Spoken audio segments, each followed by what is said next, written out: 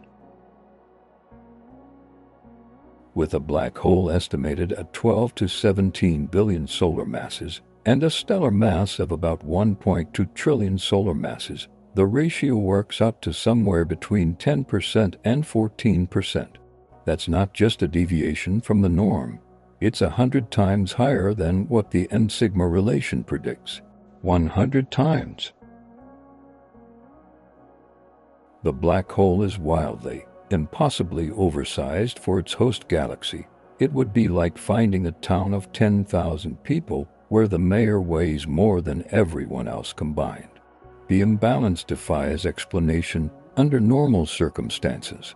To make this even more stark, consider the physical sizes involved. The Milky Way stretches 100,000 light-years across and contains hundreds of billions of stars. Our modest 4 million solar mass black hole is appropriate for a system of that scale. NGC 1277 is only 10,000 light-years across, 1/10 the diameter of our galaxy, yet its black hole is thousands of times more massive than ours. If you scaled things proportionally, NGC 1277's black hole should be smaller than the Milky Way's, not enormously larger. This extreme disproportionality has led astronomers to describe NGC 1277 as a black hole-dominated galaxy. But how is such a thing even possible? Several theories have been proposed. One explanation is that the black hole grew extremely early, during the first billion years of cosmic history, when conditions favored rapid growth. In the dense, gas-rich environment of the early universe, black holes could potentially feed at rates far exceeding what's possible today. NGC 1277's black hole might have gorged itself during this period, reaching billions of solar masses before its host galaxy had a chance to grow much larger. Once the black hole reached a critical size, its own feedback mechanisms kicked in.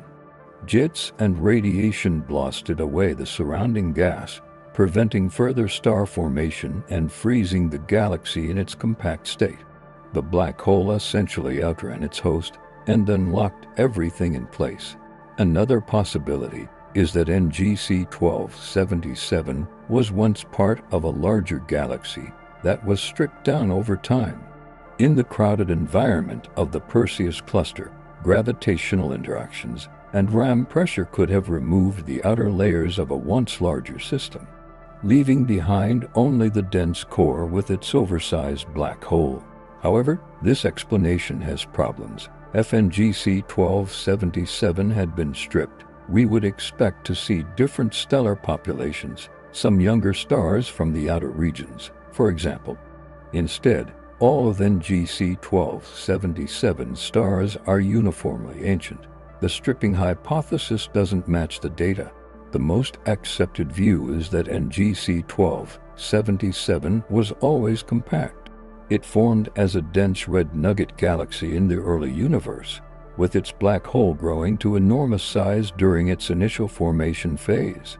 When other red nuggets grew through mergers and became giant ellipticals, NGC 1277 somehow avoided that fate. It stayed small, and its black hole remained proportionally dominant.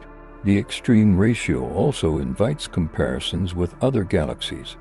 Even the largest known galaxies, the giant ellipticals that dominate galaxy cluster centers, spanning millions of light-years, don't have black holes that make up such a huge fraction of their stellar mass. Their central black holes might weigh tens of billions of solar masses, but the host galaxies are so enormous that the ratio remains reasonable. NGC 1277, by contrast, is tiny. Its compact size amplifies the dominance of its black hole.